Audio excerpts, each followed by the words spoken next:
Hi everyone, welcome back to my channel. My name is Emily and today we're talking about my April book haul. I got my books from a couple different places this month. First up is the book that I chose for my book of the month pick this month. Out of the 5, I literally did not even read any farther once I saw that this book was an option, and that is Beach Read by McInerny. I have already read this and I gave it 5 stars. I talked about it in the stay-at-home book tag that I did a couple weeks ago, and I'll go into more thoughts about it in my wrap-up on Friday, but this is the story of 2 authors who went to college together and were in the same writing program and were sort of rivals within that, and now I think it's like 6 or 7 years later, they sort of by happenstance are next door neighbors and living next door to each other for the summer, and it's sort of like rivals to lovers love story. It is full of really witty banter. I think it's really smart. It's really funny. I had a blast reading it, but yeah, I'm not going to go too much more in depth because if I keep talking about it, I won't be able to stop. But this was the first book that I picked up this month, and it was so good. I did then get a book outlet order in. I wanted to pick up the book for the Literally Dead book club, which is hosted by Kayla from Books and Lala. So that was one of the books on there, but I think I got 5 overall. So the book for the Literally Dead book club is Fragments of the Lost by Miranda. This is a mystery thriller following our main character Jessa, who just lost her ex-boyfriend to an accident of some sort, and his mom asks her to come and pack up his belongings. Kind of a weird setup because it sounds like Caleb, the ex-boyfriend, his mom blames Jessa for what happened, and as she's packing things up, she's realizing that she's not so sure that their relationship is what she thought it was. I have never read anything by Miranda, but I've heard really good things, and I feel like this one is, it sounds very intriguing. It sounds like it sort of like has an interesting structure where each time she finds another like weird element of his life or whatever, it leads her to more questions. So really excited to dive into this. Next up is The Names They Gave Us by Emery. I read the start of Me and You and the sequel, The Map from Here to There by Emery at the end of last year, and I really enjoyed them, particularly the first one.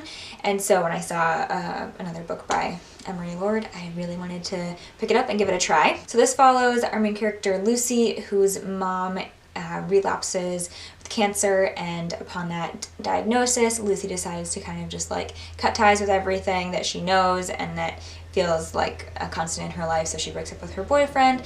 She it sounds like has a rocky relationship with her faith, and she decides to go take a summer job as a counselor at a camp for kids who have lived through traumatic experiences. She meets some really great people there, and it sounds like they kind of help her rediscover kind of like what she's excited about, help her just sort of work through the really difficult trauma of, you know, her mom battling cancer yet again. And then throughout that, Lucy discovers some secrets, so maybe her family isn't quite what she thought. I posted about all these books on my Instagram, and Lily from Lily E Reads commented and she said she really liked this. So I feel like that's a really good sign. I'm really excited to read this. I think it'll be a really good summer read too, since it's set at summer camp. Next up, I got Magic for Liars by Sarah Gailey.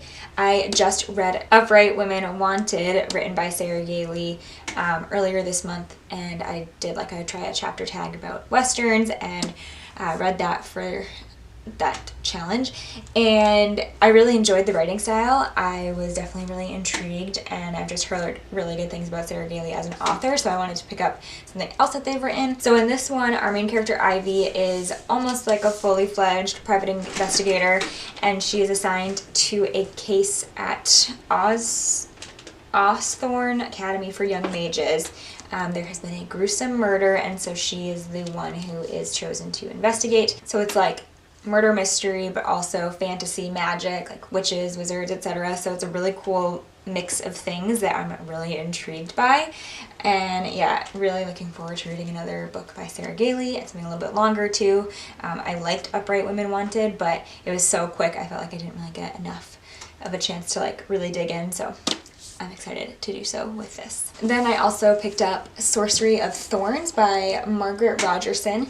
This came out last year and I feel like it got a lot of buzz around book 2, but I feel like it was pretty divisive. Some people thought it was really disappointing and others were giving it 5 stars. So this takes place in a library and I believe our main character is a sorceress, and it's a library full of like these like magical creatures and like books that transform or something. I don't really understand all of the ins and outs of it just from the synopsis, but someone sabotages the library and releases a grimoire, which is like the most dangerous creature that lives in the library. Elizabeth, our main character, then has to bring it back. I think I'm really excited to read this and see which side I fall on, whether I really enjoy it or if it doesn't quite live up to it. I believe this is also a standalone fantasy, which you don't see very often, especially in YA, so I'm excited to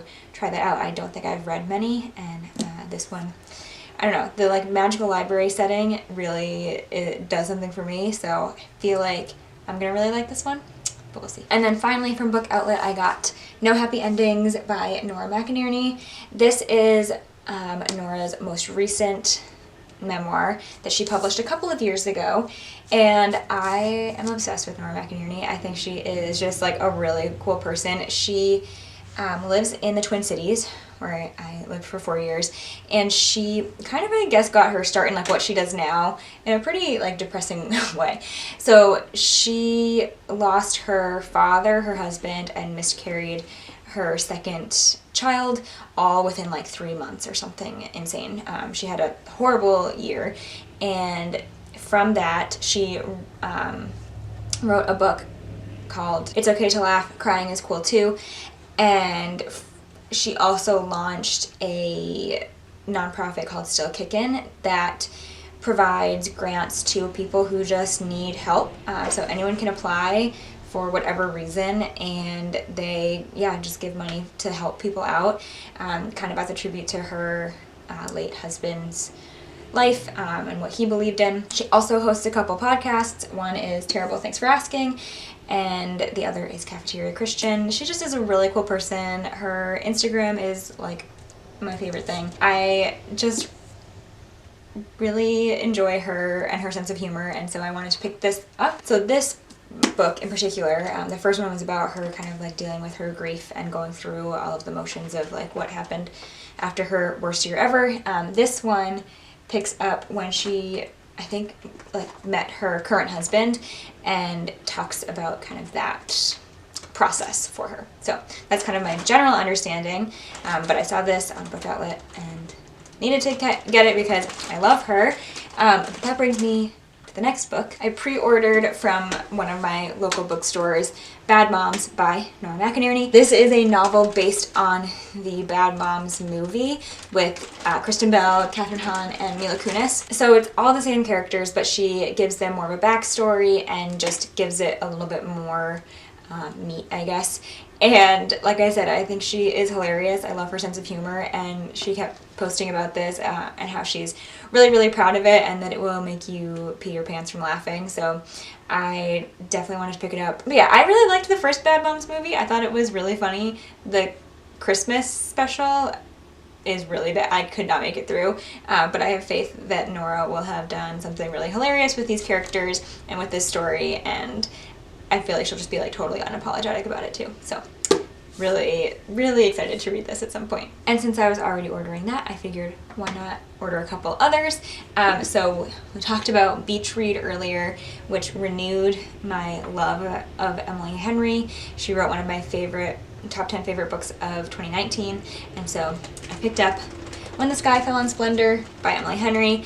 This is about a small town where tragedy strikes, a steel mill explodes, and some of the kids that are affected by this decide to start investigating like the ghost stories of the town. They film all of these endeavors or whatever journeys for their YouTube channel, and then one night they actually see something like falling from the sky. It's this bright light, and then everything changes.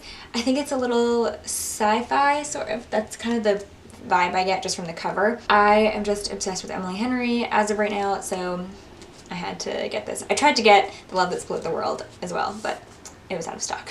And then finally I picked up Girl, Woman, Other by Bernardine Evaristo. One of our friends is hosting a virtual book club that I think he started before all of, you know, stay at home, etc. was in place, but it's, you know, now even more perfect. So this is the book he picked for the next read.